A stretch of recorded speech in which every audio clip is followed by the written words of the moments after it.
Bonjour à tous. Dans cette vidéo, je vais vous présenter l'habitat du hamster. L'habitat du hamster doit mesurer minimum 7000 cm², ce qui représente environ 120 par 60 cm. Le terrarium que je vous présente aujourd'hui mesure 160 par 60 cm pour vous donner un ordre d'idée. Un des éléments les plus importants de l'habitat du hamster est l'épaisseur de litière. Un hamster a besoin d'au moins 30 cm d'épaisseur de litière. Donc là, on peut voir un terrarium dans lequel il y a environ 60 cm de litière. Ensuite, un autre élément très important de l'habitat du hamster est la cabane multipièces qui doit être en contact direct de la litière, mais posée sur des échasses ou sur des équerres. Donc c'est l'élément qu'on voit ici. On ne voit pas très bien, comme je vous ai dit, elle est semi-enterrée ou entièrement enterrée. Et on peut voir uniquement légèrement une entrée ici et une autre entrée qui est dans l'autre cabane ici. Donc la cabane multipièces doit mesurer environ 15 par 20 cm minimum et être composée d'au moins 3 pièces, une chambre, un garde-manger et un endroit qui servira de toilette. Ensuite, ce qui est important d'avoir dans l'habitat de votre hamster, c'est de nombreux tunnels et de nombreuses cachettes. Les hamsters vivent à l'état sauvage dans des galeries souterraines. En captivité, certains creusent beaucoup et c'est pour ça qu'il y a besoin d'une grande épaisseur de litière. Et d'autres ne creusent pas spécialement et ont donc besoin qu'on leur propose un système de galerie artificielle. Donc pour reproduire les galeries du hamster, les tunnels en liège sont idéaux parce qu'ils peuvent avoir un diamètre suffisant, minimum 6,5-7 cm pour des hamsters nains et minimum 8 cm de diamètre, 9 cm de diamètre antérieur pour des hamsters syriens. En plus, les tunnels en liège sont entièrement opaques, ce qui reproduit bien le système de galerie des hamsters. Donc faut pas hésiter de mettre de nombreux tunnels dans l'habitat du hamster, avec des entrées et sorties en contact de la litière, comme on peut voir là ici. Des sorties aussi extérieures, on peut en voir une ici. Et surtout, ce qui est intéressant, c'est de cacher un peu les entrées et les sorties. Donc là, par exemple, il y en a une derrière. Et si je soulève ce morceau-là, en dessous de la mousse, il y a d'autres entrées et sorties, qui sont donc exprès, bien cachées, pour que les hamsters puissent se déplacer en sécurité. On peut voir également là d'autres tunnels, un qui permet par exemple d'aller au fond du terrarium, un autre là qui permet de revenir, ces choses-là. Ensuite, le hamster a besoin d'une roue. Alors la roue doit faire minimum 20 cm de diamètre pour un hamster nain et minimum 25 cm, 20 cm pour un hamster Roborowski, 25 cm pour un autre hamster nain et 30 cm de diamètre intérieur pour un hamster syrien.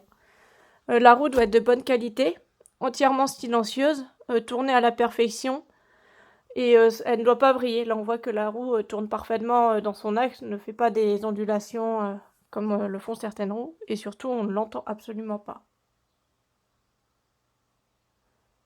L'intérieur de la roue doit être entièrement lisse ou avoir de légères griffures, mais surtout pas de bosses ou de barreaux qui pourraient blesser les pattes de vos hamsters. Et la roue doit obligatoirement avoir un côté entièrement fermé, comme on peut le voir ici. Et c'est par ce côté-là qu'elle est reliée à son socle. Ensuite, le hamster a besoin d'un grand bac à sable. Donc moi, je l'ai placé sur un étage qui est entièrement sécurisé. L'étage vient jusqu'aux portes du terrarium et a uniquement un petit accès là qui est entièrement sécurisé pour éviter les chutes du hamster. Donc le bac à sable doit faire au moins 30 cm par centimètre et dedans on mettra de la terre à bain, du sable à chinchilla et une petite cachette sera toujours appréciée par le hamster. Le hamster a aussi également besoin d'un bac à eau, enfin d'un abreuvoir plutôt. Il faut éviter tout ce qui est biberon à billes qui ne permet pas au hamster de boire dans une position naturelle et privilégier soit une petite gamelle d'eau à bord très bas de 1 ou 2 cm grand maximum ou un petit abreuvoir comme celui-ci qui est tout à fait adapté pour les hamsters. Il doit être placé à l'abri de la litière. Donc là on voit que mon hamster a déposé une petite fleur devant. Mais normalement elle ne pourra jamais mettre de litière dedans si je fais attention à bien enlever la litière qu'elle peut rapprocher de l'abreuvoir. il est protégé entièrement des saletés. Ensuite, le hamster appréciera d'avoir de la surlitière.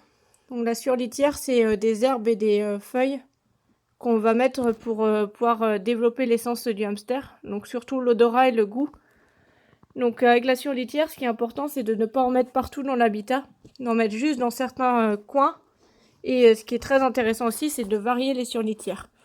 Là, par exemple, on a des feuilles de menthe, des fleurs de souci, un peu de lavande. Et ici, on va avoir d'autres sortes de fleurs. Derrière, là-bas, on a des feuilles différentes. Là, on a encore des feuilles différentes. Là-bas, on a un autre type de feuilles. Et si je me promène comme ça dans l'habitat de mon hamster, vous pouvez voir qu'il y a à chaque fois des choses différentes. Et surtout qu'il n'y en a pas en abondance partout. C'est très important de ne pas surcharger l'habitat de son hamster. La surlitière permet de développer, comme je vous l'ai dit, l'essence du hamster, l'odorat et le goût du hamster. Si vous mettez de la surlitière partout dans la cage de votre hamster, vous allez brouiller l'odorat de votre hamster. Il ne pourra plus se repérer correctement, il sera trop encombré par différentes odeurs. Alors que si vous mettez des points des points de surlitière différents à différents endroits de la cage, ça fera pour votre hamster des repères pour se déplacer et surtout une motivation pour se déplacer. Vu que le hamster se déplace principalement pour chercher sa nourriture et chercher la bonne feuille intéressante à manger dans la surlitière. Ensuite, les hamsters apprécieront d'avoir des petites maisons céramiques comme celle-ci ou comme celle-là. Donc il faudra faire très attention à la taille des entrées des maisons que vous achetez. Par exemple, celle-ci, dans le commerce, son entrée est trop petite. J'ai dû redécouper pour adapter l'entrée à la taille de mon hamster. Et les maisons en céramique doivent toujours être placées sur un étage ou sur un support pour éviter de s'écrouler sur le hamster si le hamster creuse en dessous. Donc là, on peut voir qu'elle est posée à même l'étage, donc il n'y a aucun risque qu'elle s'écroule sur le hamster.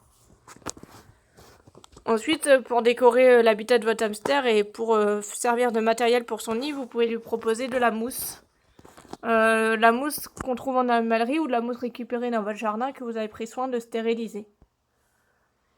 Vous pouvez également mettre à la disposition de votre hamster des épis divers et variés. Donc là, c'était des épis de lin, mais mon hamster a prélevé toutes les boules de lin, donc il ne reste plus que les tiges. Là, il y a un autre épi. Derrière, il y a d'autres sortes d'épis encore. Ici, d'autres sortes d'épis. Et ce sont tous ces petits épis qui permettent d'enrichir l'habitat de mon hamster et de lui permettre de découvrir des goûts et des odeurs différentes, encore une fois. Dans le coin ici, on peut voir un petit pot avec des graines germées. Donc les graines germées sont très intéressantes pour les hamsters, ça leur fait une nourriture fraîche, qu'en général ils apprécient énormément. Un autre élément essentiel de l'habitat du hamster est la piste de course. La piste de course est une bande en bois ou autre chose, comme vous voulez, qui fait toute la longueur de l'habitat. Donc là on ne la voit plus parce qu'elle est cachée derrière la litière et les objets de l'autre côté. Et qui mesure au moins 10 cm de large. Enfin, on conseille entre 10 et 15 cm de large. Et la piste de course a pour but de permettre à hamster de courir en ligne droite et de prendre un peu de vitesse s'il le désire. Voilà, je pense qu'on a fait le tour sur les besoins essentiels dans l'habitat du hamster. Je vous remercie de m'avoir écouté. Au revoir.